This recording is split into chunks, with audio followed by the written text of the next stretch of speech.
आप लोग के लिए वीडियो बनाते हैं, अपने लिए नहीं बनाते हैं। ये चैप्टर औसत है, औसत। और पता है कि जब हम पूछेंगे ना आपसे तो आपको बड़ी बुरा लगेगा, काहे पूछ रहे हैं, क्वेश्चन बताना देते सही। हम आपसे पूछेंगे और हमने जो बताया है यह मेरा अधिकार है और कर्तव्य है कि वो चीज़ हम आपसे पूछे। हम अतिरिक्त कुछ नहीं पूछेंगे, जो हमने आपको बताया। अभी चल रहा है औसत, औसत चल रहा है। औसत चाल का फॉर्मूला बताए वो आप पीछे। औसत चाल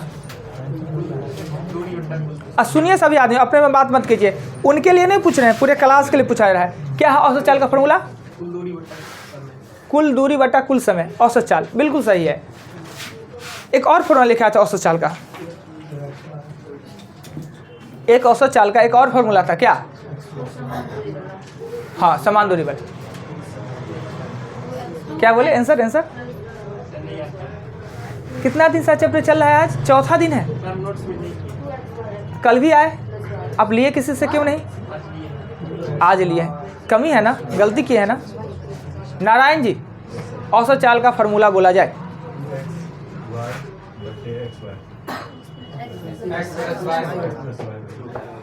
फिर से बोलिए, पहला बार गलती हो गया। 2xy बट्टा x प्लस y, जहाँ x जाने का चाल y आने का चाल, यह फार्मूला तब यूज किया जाता है तब दूरी समान हो। क्लियर? अब बताइएगा औसत का फार्मूला बताइए, तो औसत का फार्मूला क्या होता है? उनका पीछे पीछे औसत का फार्मूला क्या होता है बताइए। हम युद्ध करने के लिए चले, अब बिना हथियार का चले, आधे घंटा युद्ध कीजिएगा, औसत पढ़ रहे हैं और औसत का फार्मूला तक नहीं पता है, कैसे समझ में आएगा क्वेश्चन? हम बताएंगे सो ऊपर से चला जाएगा और आप नहीं समझ पाएगा।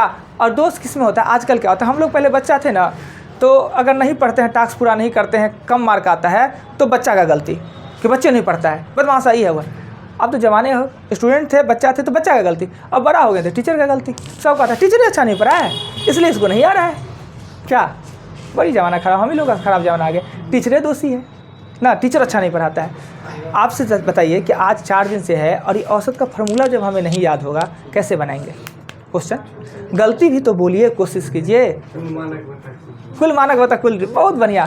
कैसे ही अगर आज आपका बेइज्जती हुआ, ये बेइज्जती है आपका है क्या कि आप जाके कल इस चीज़ को कंप्लीट करें कि सर फिर कल हमसे पूछ दे, कल फिर हम पूछ देंगे आपसे। जो आपसे पूछे हैं, हाँ एब्सेंट मार दिए तो अलग बात है, जब आएगा तब पूछेंगे हम। जो पूछे हमको एकदम याद रहता है, और चीज़ नाम ना याद रहे, ये सब काम बहुत याद रहता है, किससे हम क्या पूछे, क्या बोले, क्या किए। इसलिए आपसे जो पूछा गया वो तो कम से कम कल याद होना ही चाहिए। कल हो जाएगा, फिर पूछेंगे कि एब्सेंट मारिएगा। वीडियो घुमा के रिकॉर्ड कर दे, आइएगा ना? ठीक है, आइएगा। बताइए औसत चाल का, औसत का फॉर्मूला बताइए आप जी। हाँ चलिए, कोशिश किया उन्होंने और सही भी बोला। अगर वो थोड़ा सा मिस्टेक भी करते हैं तो हम उनका सहयोग करते। अब बताइए औसत कहते किसे हैं? औसत किसे कहते हैं? औसत क्या होता है?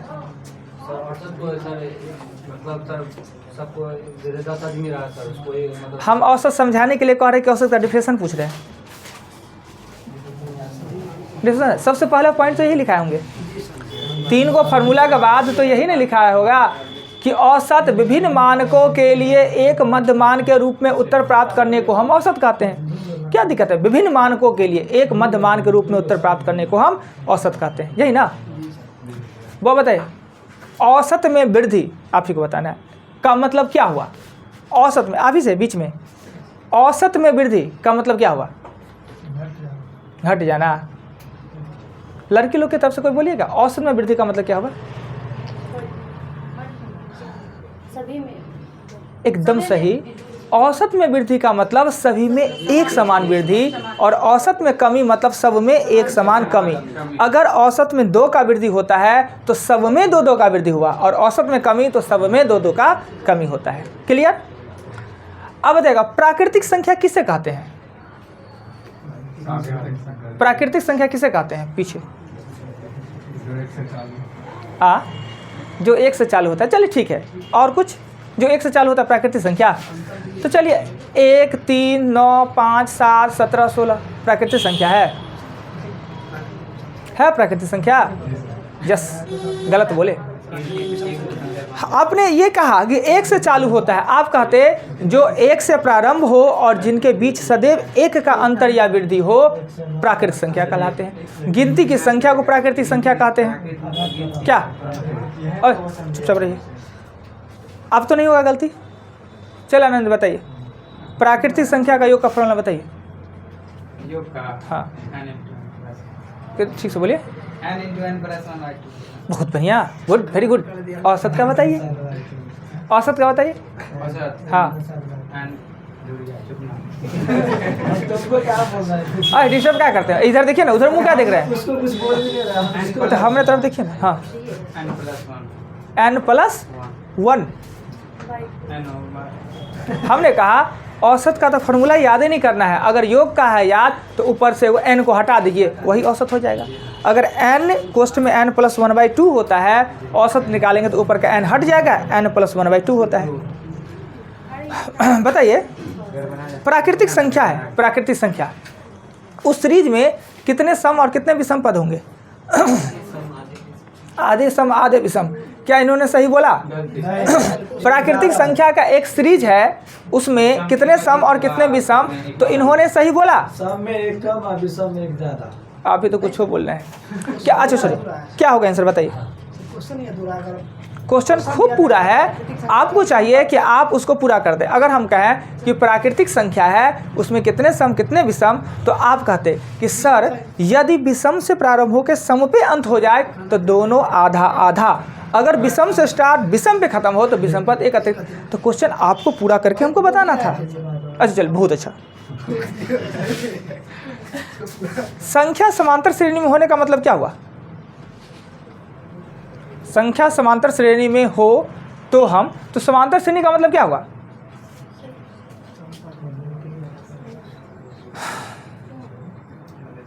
बोलिए तो आप, समांतर श्रेणी का होने का मतलब क्या हुआ? संख्या समांतर श्रेणी में हो।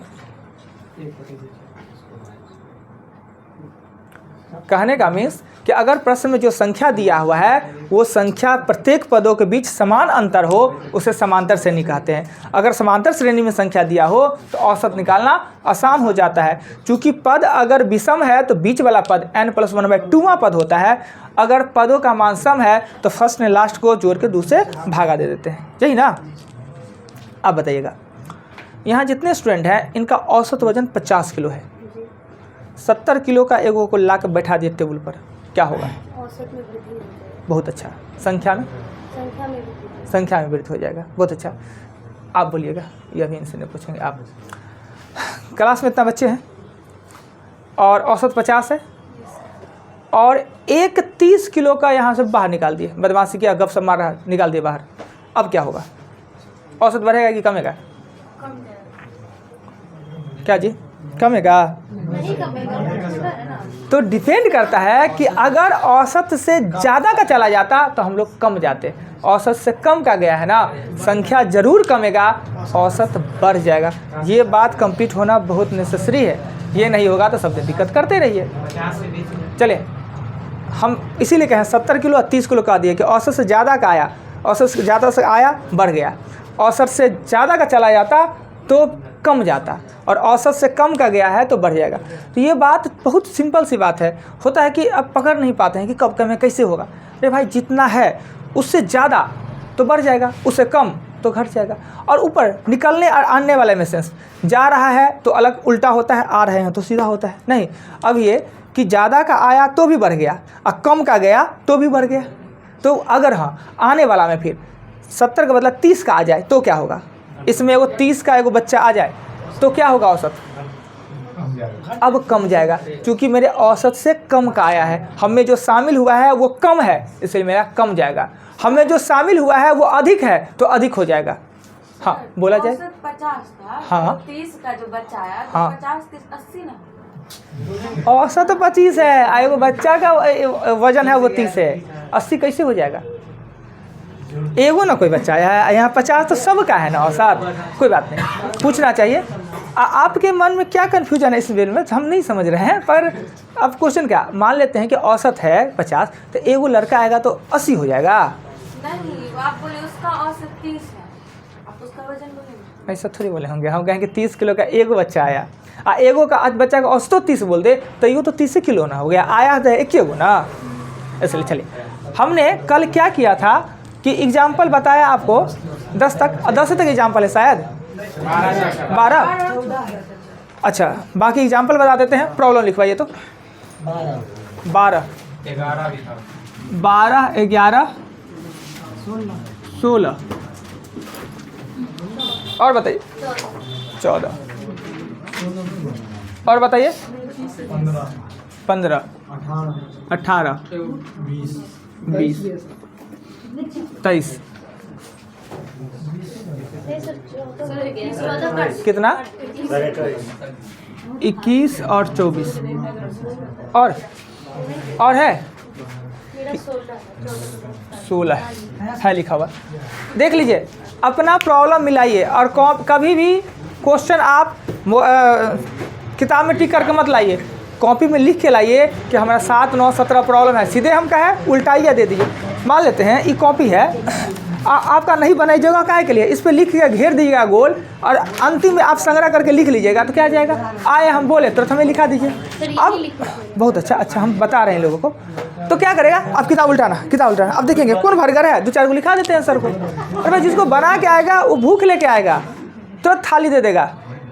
नहीं, अब जिसको भूखे नहीं आए तो खाएंगे ना, थाली खोज रहे हैं ना, मिलेगा ना। अरे वो भूख लगा हो तो कैसे खाना का जुगाड़ है, तुरंत थाली लेकर पहुंच जाना है क्या। आइए एग्जाम्पल नंबर हम बताते हैं। हाँ, और लिखना है 20 तो दिया हुआ है। सब दिन यही पीछे का रोटी खाते हैं, पिछल का रोटी खाते हैं जी। हाँ, पिछल का रोटी कुत्ता को दिया कीजिए, न गाय को। अच्छा, एगो आगे पीछे का रोटी होता है, कौन रोटी गाय को कौन कुत्ता को देना चाहिए, आगे वाला गाय को और लास्ट वाला कुत्ता को। ऐसा क्यों, ऐसा कुछ जरूरी नहीं है, मतलब कहता है लोग, तो ऐसा क्यों होता है कि पहले तो वो गाय पीछे कुछ रीजन है, इसलिए रिस्पेक्ट।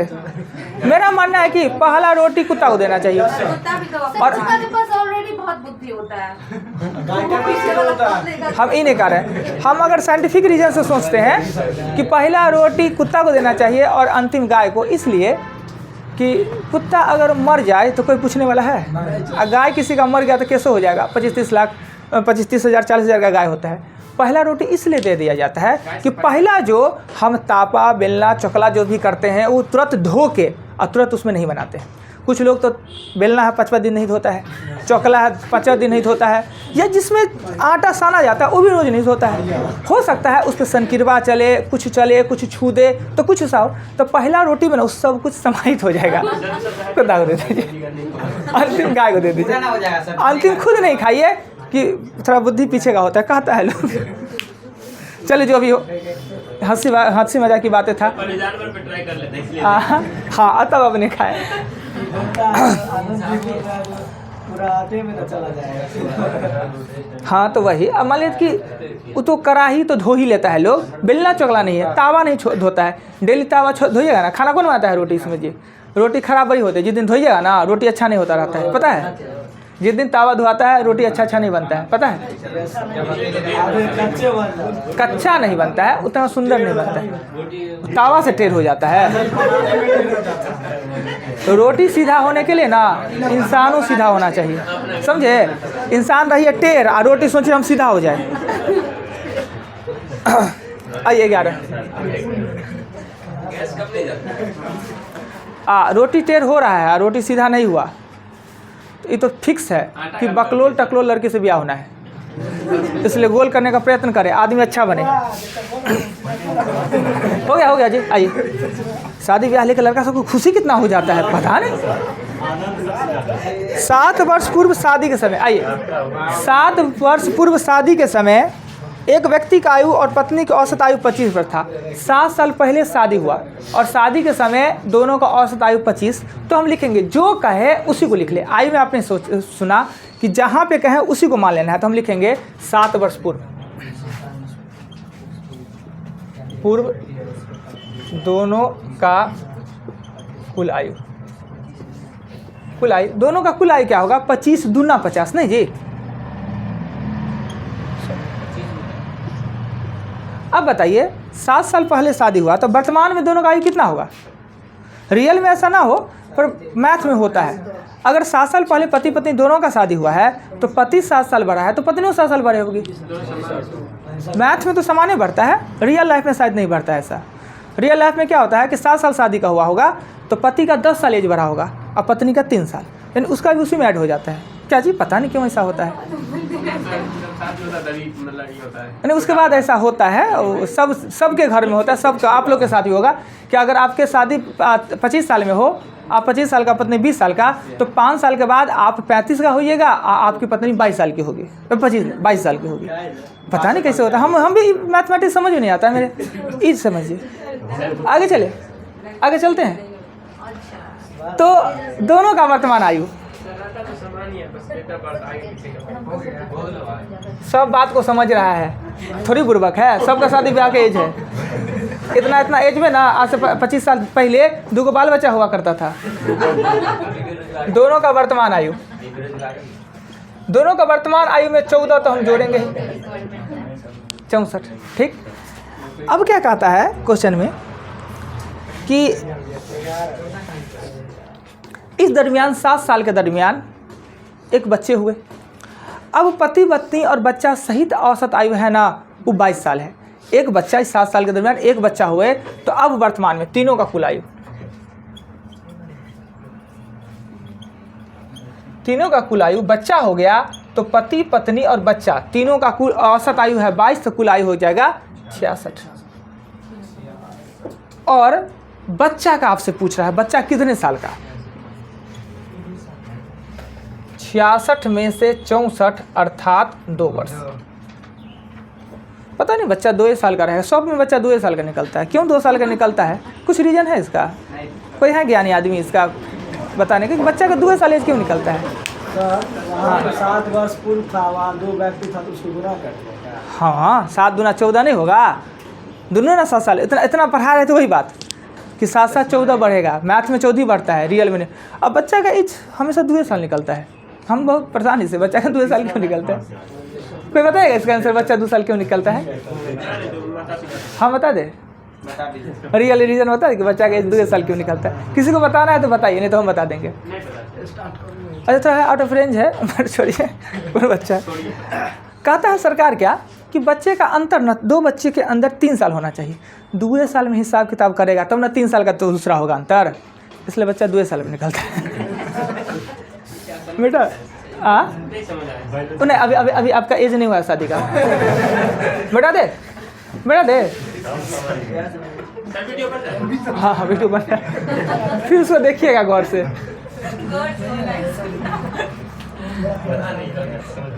12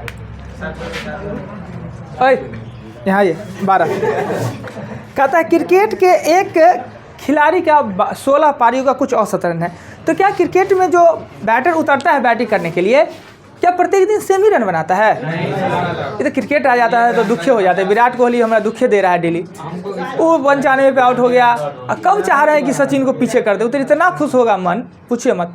मगर वो मैच में भी आउट हो गया 95, फिर तब से हम छोड़ दिया। अभी तो देखे नहीं, कल आउट हो गया तो देखे नहीं है मैच ना, कल 88 पे आउट हो गया। तो कहने का मतलब है कि प्रत्येक दिन अलग अलग रन बनाता है। किसी दिन अच्छा रन हुआ, अच्छा बना लेता है, किसी दिन 0। पिछले मैच में 0 पे आउट हो गया था ना। तो 16 पारी में एक समान रन नहीं बना सकता है, पर 16 पारी का एक औसत रन होगा। किसी में 10, किसी में 50, किसी में 100, किसी में 150 बनाया तो औसत रन होगा। तो कहता है एक क्रिकेट खिलाड़ी के 16 पारियों का औसत रन पता नहीं है। चुपिए ना जी, 17वीं पारी में वो यूज करेंगे हम बहुत जल्दी कि एगो छोटका को एगो बड़का को निकाल के बाहर कर देंगे, वो औसत कम जाएगा। 17वीं पारी में उसने 87 रन बनाया और इससे उसके औसत रन में 3 का वृद्धि हो गया। अगर कल विराट कोहली 88 रन बनाया है तो उसका औसत बढ़ा होगा कि कमा होगा? कौन कहे बढ़ा होगा? अब बोले बढ़ा होगा। कैसे बढ़ा होगा? झगड़ा कर ले, मारपीट कर लीजिए पहले, और जो जीतेगा उसके बाद हम मान लेंगे। लॉजिकल सोचिए कि पहले ये पता कीजिए क्या विराट कोहली का औसत है कितना वास्तव में। विराट कोहली का औसत 60 के करीब में है, 60। अगर 60 का औसत है और उसने 88 बनाया, औसत बढ़ेगा। कल 88 रन मार दिया औसत बढ़ेगा, और 0 रन मार दिया तो औसत कम गया। अगर अभी विराट कोहली 50 पे आउट हो जाता है तो उसका औसत कमेगा। हाँ, 50 रन बनाने के बावजूद भी वो आउट ना हो तो औसत फिर बढ़ जाएगा। क्रिकेट में अलग होता है, आउट नहीं होता है ना तो पारी काउंट, जब तक वो आउट ना हो पारी काउंट नहीं हो। अगर कोई खिलाड़ी आज उतरा खेलने के लिए, आज भी आउट नहीं हुआ, अगले दिन उतरा फिर नहीं आउट हुआ, फिर अगले दिन उतरा तो आउट हुआ, तो 3 मैच खेला और 1 पारी, कभी मैच नहीं लिखेगा, पारी, 1 पारी गिनती होता है, राइट। तो 16 पारियों का कुछ है। जो लोग क्रिकेट नहीं समझते होंगे सॉरी उनके लिए कि थोड़ा सा दिक्कत होता होगा। सब समझते हैं ना क्रिकेट थोड़ा बड़ा बहुत जी? हाँ ठीक है, समझना चाहिए। क्रिकेट बहुत अच्छा चीज़ है। क्रिकेट से ना लोगों का सम्मान बढ़ता है, और लड़की लोग को तो और क्रिकेट आता हो, लोग थोड़ा इज्जत से देखे, अरे भाई इसको क्रिकेट समझ में आ रहा है, ऐसे थोड़े वैल्यू बढ़ जाता है। नहीं, इंग्लिश जैसे बोलने से इज्जत बढ़ जाता है, वैसे थोड़े क्रिकेट जानने से इज्जत बढ़ जाता है लड़की लोग का। लड़का लोग तो वैसे जानता है। हाँ, तो एक क्रिकेट खिलाड़ी को 16 पारी का कुछ औसत है। 17वीं में उसने 87 रन बनाया, उसके औसत में 3 वृद्धि हो गया। 17 पारी के बाद उसका औसत रन क्या होगा? तो अब क्या करेंगे, 16 पारी का औसत तो हमें पता नहीं है, तो हम माना कि 16 पारी का औसत, माना कि 16 पारियों का औसत x रन, कुल रन। हम हमेशा कहे कि है चैप्टर औसत का, पर निकालना पड़ता है 16x। अब आइए 17वीं में उसने कितने बनाया, तो अब जो ये रन है इसमें ऐड ना हो जाएगा 87, हमने 16 में बनाया, एक और मैच खेला तो ऐड हो जाएगा। तो ये मेरा 16x रन है, इसमें हम 87 ऐड कर दिए। अब यह कितने पारी का है? 17 पारी का, 17 का। अब यह 17 पारी का है, 17 पारी का। और अब औसत क्या होगा? 17 पारी का औसत क्या है कि औसत में 3 का वृद्धि, खुद कहता है, हमने कुछ नहीं किया। ये भी 17 का कुल है, ये भी 17 का कुल है, हमने कर दिया इक्वल। ये 16x + 87 और ये 17x + 17 तिया 51, घटाएंगे तो x का मान हो जाएगा 36। तो कहता है 17वीं के बाद, तो ये 16 का औसत है ना जी, 17वीं के बाद 3 बढ़ जाता है ना, तो 17वीं के बाद 36 + 3 हो जाएगा 39। कहीं आपत्ति लगे, कुछ भी अटपटा सा लगे तो बताइए। हाँ, थोड़ा सा क्रिकेट जिनका समझ में नहीं आता हो, दिक्कत होता है, पारी क्या होता है, रन क्या होता है। चलिए 12 मिटा दे, कैसे टाइम खत्म हो गया। 12 के बाद 13 नंबर क्वेश्चन में कहता है क्या, एक सप्ताह में सोम मंगल बुध का तापमान, सोम मंगल बुध थोड़ा बड़ा बड़ा होता है, इसे लिखते हैं A + B + C का कुल ताप। औसत है 40, तो कुल कितना होगा? 40 × 3 = 120 डिग्री। कोई आपत्ति नहीं। फिर कहता है मंगल बुध बृहस्पति यानी B + C + D का कुल ताप होगा, इसका औसत कहता है 41, तो 41 × 3 = 123 डिग्री सेल्सियस। यदि बृहस्पति का तापमान, D का तापमान 38 डिग्री सेल्सियस है, तो सोम का तापमान यानी A का ताप आपसे पूछ रहा है। क्वेश्चन जो कहा वही ना लिखे जी, अपने मन से तो हमने कुछ नहीं लिखा। सोम मंगल बुध का औसत कहा तो कुल निकालिए, पता ही कि कुल निकालना होगा। मंगल बुध बृहस्पति का है तो हमने कुल निकाल लिया, बृहस्पति का दे दिया, A पूछ रहा है। अब बताइए ये दोनों को हम जोड़ दे तो A B C D आएगा, दोनों को जोड़ दे तो A B C D आएगा, और उसमें से हम ये घटा दे तो A नहीं निकल जाएगा। अर्थात 120 में हम 38 जोड़ेंगे तो ये होगा A B C D का, और इसमें से हम B C D अर्थात 123 घटा देंगे तो आंसर यही एक आंसर। देख लीजिए सब कुछ फ्रेश दिखता है, ये दोनों को जोड़े और इसको घटा दिए। है कोई आपत्ति नहीं? घर पे फिर से एक बार बनाना है बिना देखे हुए, मिटा दे, मिटा देते हैं। क्वेश्चन 14 कहता है एक व्यक्ति एक मोटरसाइकिल द्वारा A से B तक जाता है, A से B तक जाता है, किस चाल से जाता है? तो 65 किलोमीटर पर घंटा का चाल से जाता है, और B से A तक आता है, वो आता है 60 किलोमीटर पर घंटा के चाल से आता है। औसत चाल क्या होगा? कोई मत बोलिएगा। इससे संबंधित फार्मूला हम किस लड़का से पूछे? लड़का खुद बोलते कि सर हमसे पूछे। इससे संबंधित फार्मूला हम किससे पूछे? नारायण जी से पूछे। आपसे औसत का फार्मूला पूछे से, औसत चाल का फार्मूला इनसे पूछे, आप ही से पूछे से। बहुत अच्छा। तो क्या होता है औसत चाल का फार्मूला?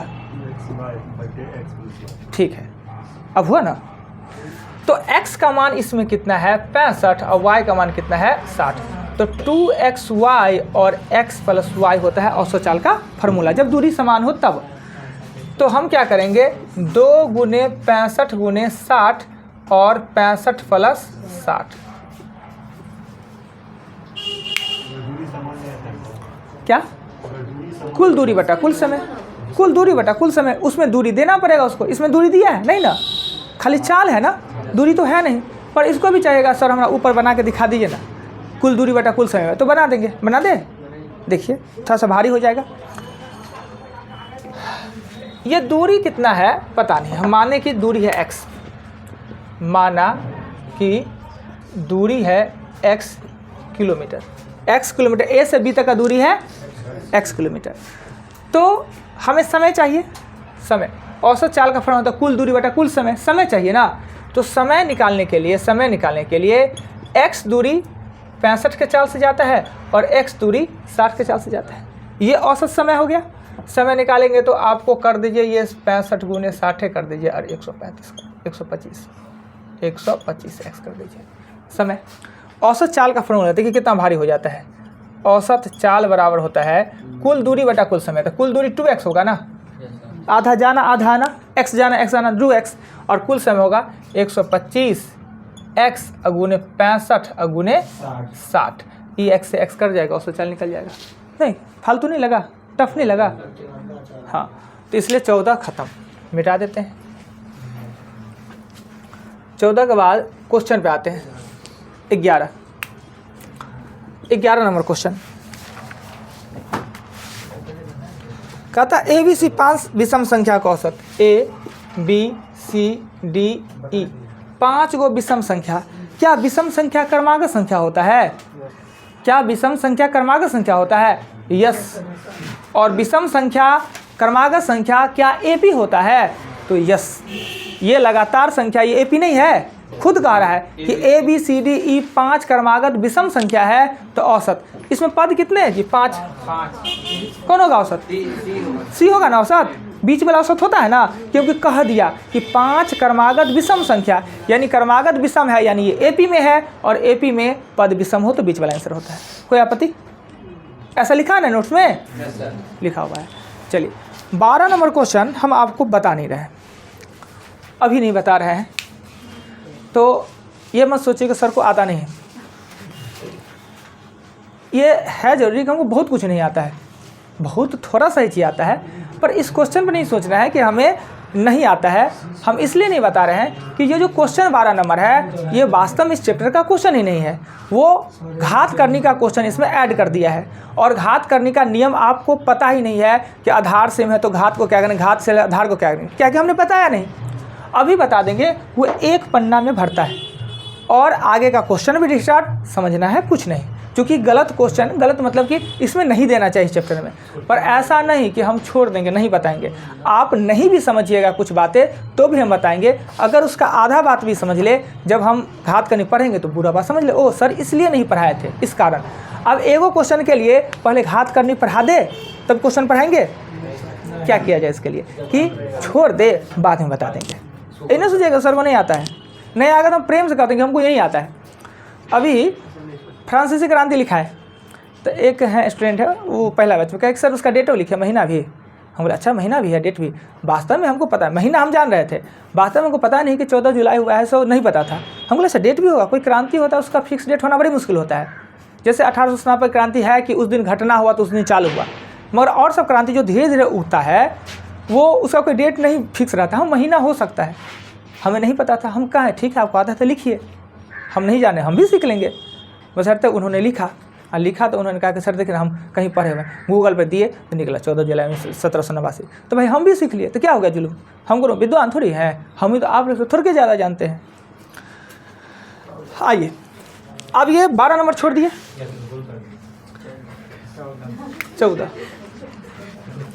14 नंबर क्वेश्चन में कहता है क्या, 7 क्रमागत संख्याओं का औसत 20 है, तो लिखेंगे 7 संख्या का योग। अगर औसत 20 है तो योग कितना होगा? 140 होगा। सबसे बड़ी संख्या कौन होगी? सबसे बड़ी संख्या कौन होगी। तो पता है कि 7 क्रमागत संख्या है तो बड़ी संख्या कौन होगी। एक तो पहले बाय प्रोसेस, फिर इसका शॉर्टकट सिस्टम बताएंगे। क्रमागत संख्या का मतलब पहला संख्या x, दूसरा संख्या x + 1, x + 2, x + 3, x + 4, x + 5 और x + 6 = 140। तो इस 7 को था तब ना लिख लिए जी। 40 को क्रमागत संख्या दे देता तो, 50 को दे देता तो क्या करते, उसका भी रास्ता है, उपाय है। ये लिख दिए और अब जोड़ेंगे तो 7x होगा 3, 6, 10, 15, 21, ये आया 21 बराबर होगा 140। ये घटाएंगे तो 7x बराबर होगा 119।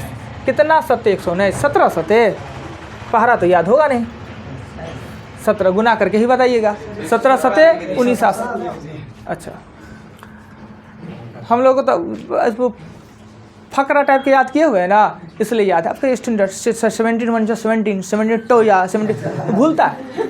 हम लोग तो फकरा याद करते हैं, तो फकरा याद है 15 15 15 30 45 चौको 60 चौक, तो ये सब नहीं भूलता है लोग, नहीं यही ना याद होता है जी। आप लोग नहीं करते थे 15 का 15, 15 दूना 30, 30 45 चौके 60, 5 75 छक्का 90, इससे करके।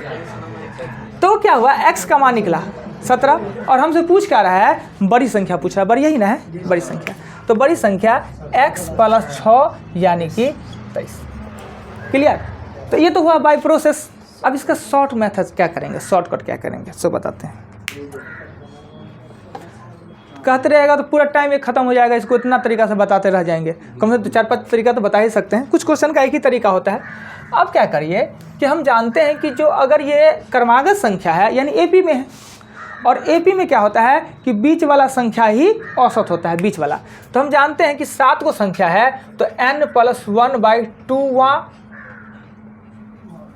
वहाँ पद आंसर होता है, औसत होता है ना, औसत होता है औसत।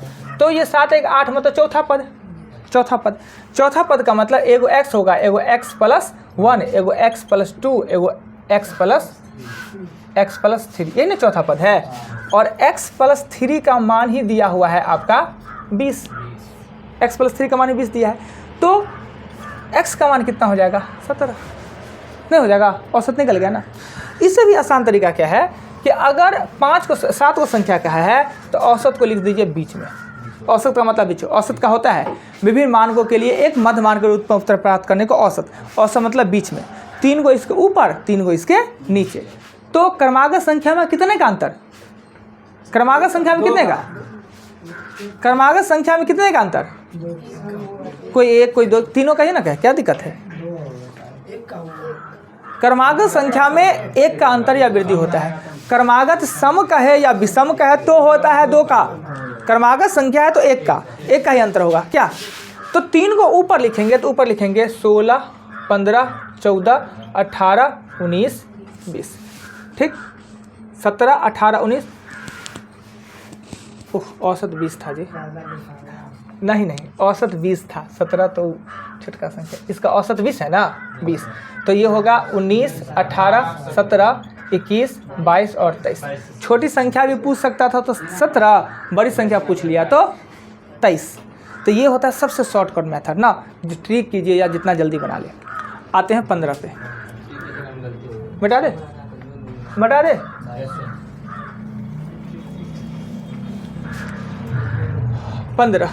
15 नंबर क्वेश्चन में कह रहा है 3 संख्याओं में पहली संख्या दूसरी संख्या की दुगुनी है। 3 गो संख्या है, पहली संख्या दूसरी की दुगुनी है, यानी इससे ये दुगुनी है, पहली संख्या दूसरी के दुगुनी है। फिर कहता है क्या कि दूसरी संख्या तीसरी की दुगुनी है, दूसरी संख्या है दूसरी संख्या तीसरी की दुगुनी है। हमेशा जब मानना पड़े तो छोटका को मानिए, हमेशा छोटा का मानना आसान होता है। तो आप इसको मानिए क्योंकि इससे गुना ये है, इससे गुना ये है। तो हम c को माने x तो ये मानेंगे 3x, ये हो जाएगा 6x। देखिए कहता है a b से दुगुना है और b c से दुगुना है, हो गया। अब कहता है इस सभी का औसत है वो 10 है, यानी 6x + 3x + x का औसत कितना है तो 10 है। क्रॉस करेंगे 10x = 30 और x का मान 3। तो x का मान 3 आया, तो आपसे पूछ रहा है कि सबसे बड़ी संख्या क्या है। तो सबसे बड़ी संख्या 6x है, यानी 18। सबसे बड़ी संख्या क्या है? 18। आज जितना क्वेश्चन आपने दिया हमने नहीं बताया पाया, रीजन कुछ हो गया, ज़्यादा पढ़ाए होंगे या फिर नोट्स पे चले गए, जो भी आज नहीं हो पाया, जो बच गया उसे लिख लीजिए, कल बताएंगे। आप लोग सिर्फ 14 एग्जाम्पल भी बताए हैं आज, 14 एग्जाम्पल और 35 तक क्वेश्चन पे जाना है। 14 एग्जाम्पल और 35 क्वेश्चन जाना है।